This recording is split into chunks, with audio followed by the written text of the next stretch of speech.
Kamu kapan bisa pulang ya? Rumah sakit lagi hektik banget, aku nggak tahu pulang jam berapa. Seandainya kamu bukan dokter ya, Ra.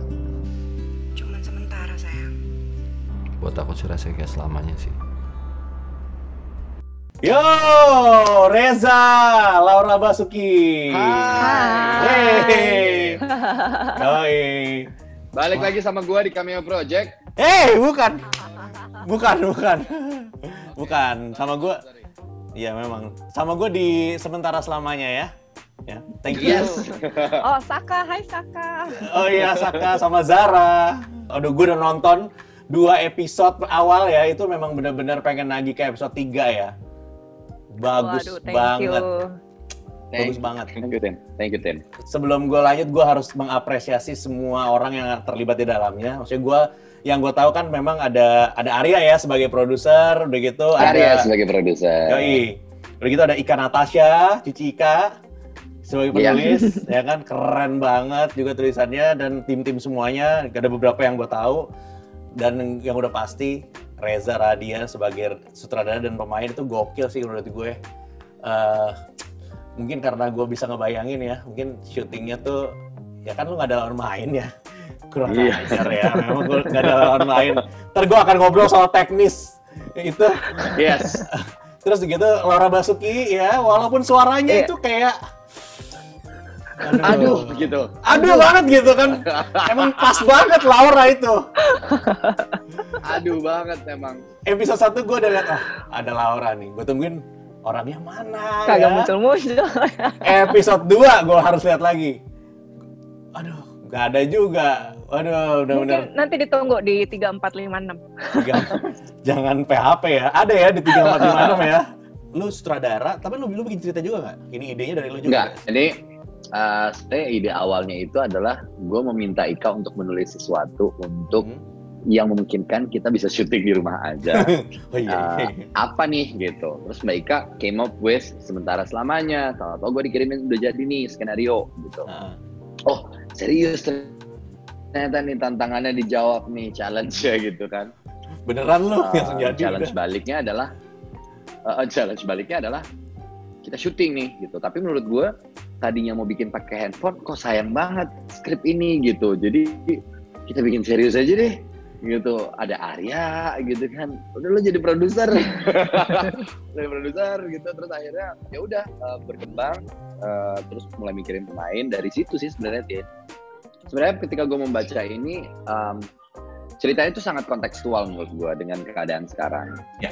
Dan memang waktu men-treat kan setelah dapat skenario tentu gue harus membuat treatment dari sutradaranya akan seperti apa.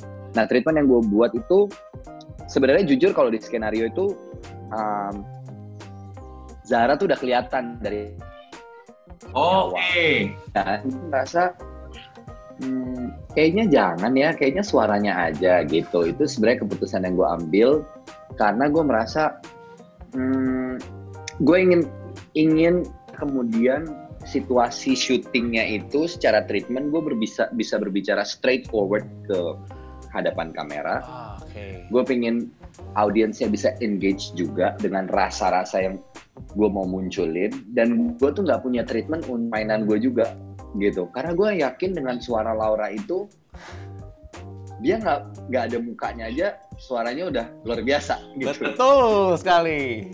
Momen itu yang mau gue capture gitu. Jadi momen kesendiriannya, kalau terlalu banyak gambar-gambar Laura di mana-mana, maka ini hanya akan menjadi sebuah tektokan video call yang mungkin sudah umum kita lihat tuh loh, secara rasa ya.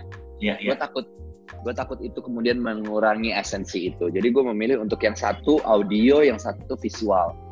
Ruang-ruang kesendirian ini tuh terwujud dari orang yang ditinggalkan. Karena sana Zara kan yang pergi gitu. Dia yang harus meninggalkan rumah, dia yang bertugas gitu. Nah, orang yang ditinggalin ini rasanya kayak gimana? Karena menurut gue selama ini kita tentu banyak membicarakan juga tentang beratnya jadi tenaga medis dan lain-lain. Tapi ternyata ada juga sebagian orang-orang yang mungkin merasa kehilangan saat ditinggal, saat harus berpisah gitu. Itu benar-benar keputusan yang sangat tepat sih sebenarnya.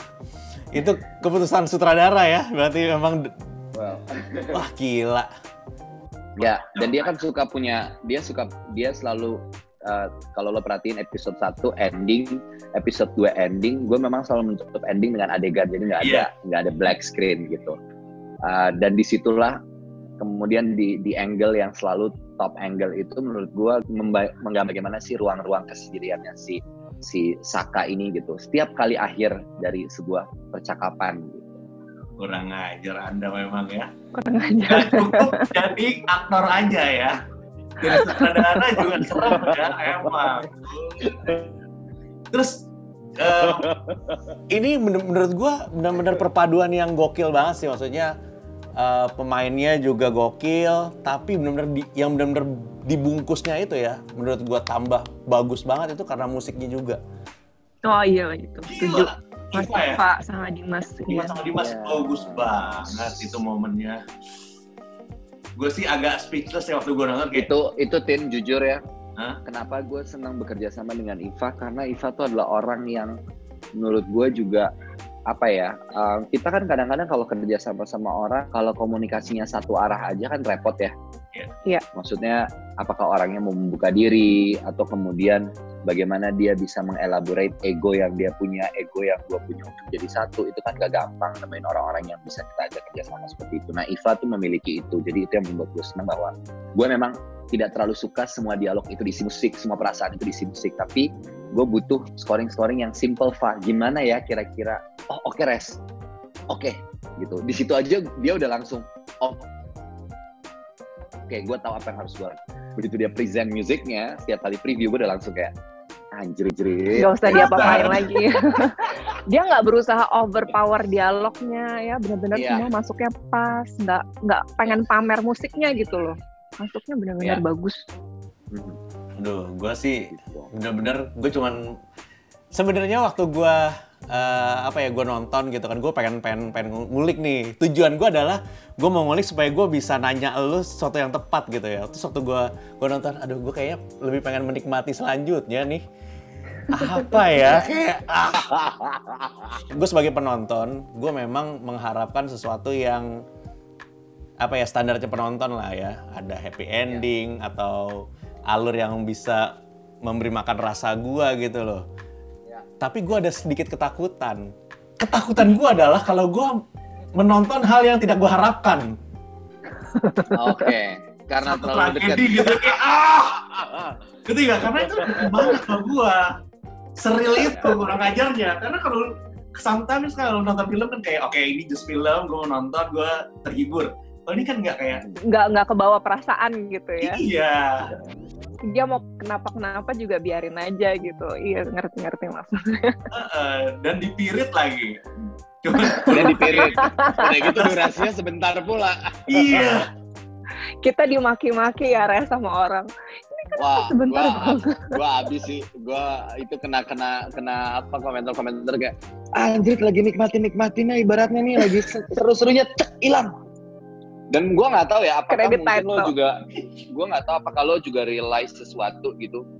Jadi waktu gue ditanya soal, jadi ada waktu itu ada pembahasan gitu waktu kita meeting internal. Res, ini nggak mau dibikin cliffhanger-nya gitu, maksudnya sesuatu yang membuat orang, next on-nya akan begini nih gitu. Ada cuplikan kah atau kita bikinin apa gitu. Nah, adegannya atau apa? Gue bilang, ya mungkin ini agak eksperimental, tapi gue pingin penonton tuh engage aja dulu deh secara emosional gitu.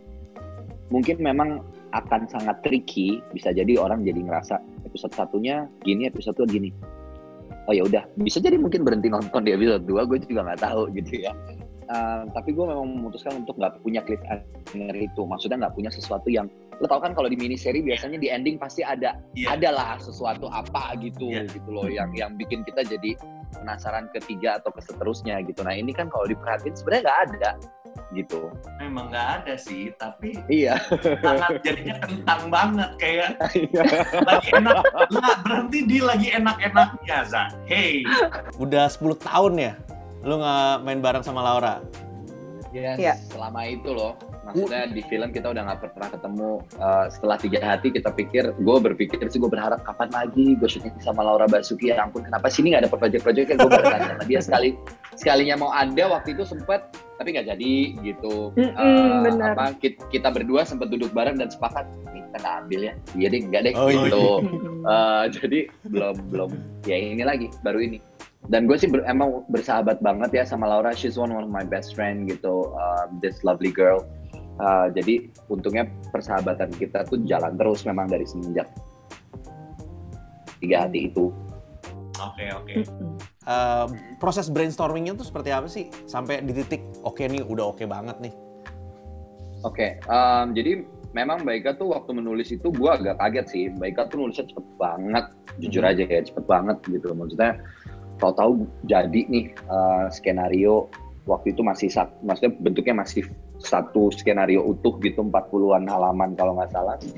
Terus gue baca dan gue ngerasa kayak wah oke nih, treatmentnya aja yang akan gue pikirin akan seperti apa gitu. Jadi brainstorming memang kita semua lewat ya ngobrol aja, terus lewat Zoom meeting gitu kan. Kita ngobrol. Terus gue mulai mencoba untuk berpikir tentang kayak kalau misalnya kita jual ini ke digital platform atau kita tawarkan ini ke platform-platform seperti itu, apakah bentuk 40 halaman ini akan menjadi modelnya kayak film atau gimana secara teknis. Kok gue berpikir aduh gimana syutingnya ya, krunya dan lain-lain. Oke, pecah dulu jadi 6 episode. Terus Mbak Ika mulai memecah skenario yang sudah dia buat ini menjadi pecahan 6 episode itu.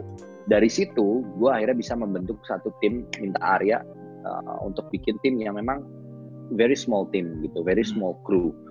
Kemudian krunya yang bekerja di lapangan nggak mungkin banyak, jadi kita memungkinkan untuk tetap menjaga physical distancing kita satu sama lain. Karena gue mau pemainnya juga semuanya nyaman, apalagi ada Bu Christine, ada Laura.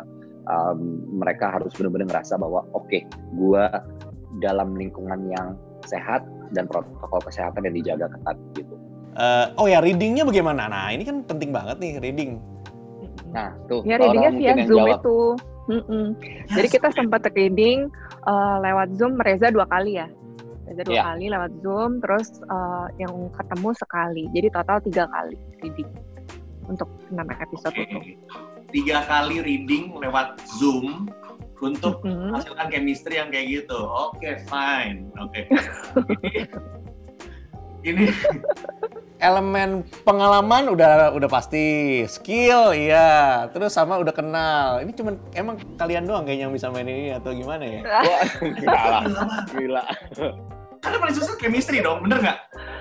Iya, gue setuju sih. Maksudnya itu kenapa gue merasa bahwa environment untuk membuat semuanya berjalan dengan lancar, ya memang harus dikerjakan oleh orang-orang yang setidaknya kita sudah punya pengalaman sebelumnya, sudah saling kenal, sehingga adjustment itu udah nggak terlalu dibutuhkan lagi untuk menyesuaikan gitu. Karena gue tuh takut banget, syutingnya kan 3 hari untuk 6 episode, 1 hari 2 episode. Gue tuh takut banget kalau misalnya semua orang-orang yang gue juga belum terlalu kenal, gue takut untuk gimana ya ini sama-sama jadi ngeraba-raba semua, tapi karena udah kenal, jadi dari pertemuan pertama kita tuh udah enak ngomongnya bahwa situasinya begini, nggak memungkinkan ada banyak orang, harus tetap menjaga jarak dan segala macam tuh gimana gitu, dan mau nggak nih, belum tentu kan, kayak gue kameramen gitu, DOP-nya Arfian, gue ngomongnya sampai nggak enak tuh.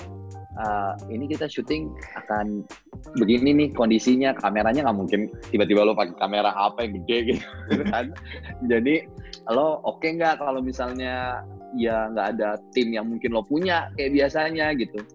Nggak apa-apa, yuk gitu. Ya udah oke. Dengan semangat itu akhirnya kita bisa jalan. Laura ngebujuk Laura juga kan, gue juga deg-degan juga. Belum tentu dia mau. Langsung mau. Orang sound juga Mas Trisno, biasanya kan dia punya tim banyak, yang satu pegangin boomer, yang satu pasangin clip on. Ini dia sendiri kerjain semua, dia pegangin boomer sampai katanya udah lama nggak megang boomer, deg-degan sampai gue. Sampai Mas Trisno tuh gue sampai nggak enak banget karena gara-gara kamu nih aku megang boom lagi, itu udah biasanya aku udah duduk manis pakai headset, cuman monitor aja, boom udah yang lain, sekarang dia sendiri turun tangan. Tapi ya itu jadi pengalaman juga sih, maksud gue tim dapat masukan, dapat ya sambil belajar lah. Ini juga kan gue bisa dibilang mungkin perdana kali ya untuk yang bener-bener syuting, untuk ditayangin dan lain-lain gitu. Jadi ya masih banyak yang harus gue pelajari lagi gitu, untuk gak terlalu buru-buru mengambil keputusan. Dia tuh merendah, enggak gitu. Reza tuh buat pertama kali, misalnya dibilang pertama kali ngedirect untuk sesuatu yang komersil ya, dia karena pengalaman actingnya udah gede banget, terus dia udah banyak kerja sama sutradara, jadi ketika ngedirect tuh udah mateng, udah tahu dia maunya apa, terus karena dia tahu acting juga, nge-brief pemain juga enak gitu, jadi udah, ini sutradara Indonesia siap-siap aja ya, kalian jobnya akan diambil sama Reza. Astaga. Aku baru mau tanya nih, berarti next udah ada callingan untuk jadi sutradara belum? Langsung aja. Ini lo lihat realnya, maksudnya ini kan jadi showreel kan, keren banget kan, maksudnya aduh gue gak mau kayak enak ngomongnya kan. jangan, please Tim, lo suka nyeplos sesuatu yang bikin gue deg-degan. Gimana reaksi para kru setelah sekian lama nggak syuting atau bekerja ditawari proyek ini? Nggak ada yang nolak ya? kan satupun. Jujur, yang Laura barusan bilang ya alhamdulillah itu terjadi, maksudnya tidak ada penolakan. Tapi momen gue pertama kali Zoom bareng-bareng rame-rame sama yang sudah menyatakan iya, gue tuh sangat menahan rasa haru gue. Jujur aja Tim, gue sangat menahan itu karena menurut gue senyuman orang-orang ini dan mereka tuh kayaknya excited banget gitu untuk tahu mau prosesnya kayak gimana nih dan lain-lain. Semangat itu buat gue kayak ya gimana ya, lo udah lama mungkin juga harus berhenti bekerja gitu, dan sekarang lo punya opportunity untuk bekerja walaupun mungkin project yang sangat kecil, tapi ya itu tadi gitu, excitement mereka tuh buat gue mahal banget harganya sih. Gue pengen tahu, lu udah kasih lihat dong hasilnya ke mereka, mereka gimana? Udah. Ya sebenarnya jujur dari mulai preview itu udah ada yang nonton, apalagi DOP karena krunya kecil, jadi DOP gue juga udah nyaksiin. Terus kita waktu itu preview dari 1 sampai 6 gitu di atas di kamar juga sempat ditonton sama teman-teman yang lain. Mudah-mudahan sih memang reaksi yang sebenar-benarnya, bahwa kalau kami itu mereka bilang congrats dan kita suka banget sama project ini, kayak Mbak Alin gitu, editornya she's very happy with the project. Mas Trisno juga terusin, maju terus, berkarya terus gitu, maksudnya jangan berhenti di sini, yang gitu-gitu loh, respon-respon yang very supportive, dan mereka melihat ya project ini tuh nggak kayak lo lagi pingin iseng-iseng bikin gitu, tapi memang lo tuh serius, walaupun ini mungkin skalanya kecil, tapi lo ngerjainnya tuh serius menurut mereka gitu. Akan ada kejutan-kejutan di episode berikutnya nggak? Karena gue episode 2 aja kaget gitu, kayak gila udah ada konflik. Nah episode 3, 4, 5, 6 itu ada apa gitu? Kalau sama sih kayak suami gue juga nanya loh, ini bakal gimana sih? Bakal ada apa sih ini, kok kayaknya ada sesuatu yang gimana gitu, dia nanya. Aduh, tapi kalau dikasih tahu ntar bocor. Karena ekspektasi gue jadi naik gitu setelah nonton episode 2, kayak anjir ternyata nggak sesimpel itu ya. Hey, seriusnya. Kalau dari gue episode 3-4 mungkin, kalau ini bukan spoiler, tapi mungkin sedikit aja gitu ya, bahwa lo akan mulai notice kebiasaan-kebiasaan yang gue lakukan tuh sebenarnya apa ya gitu.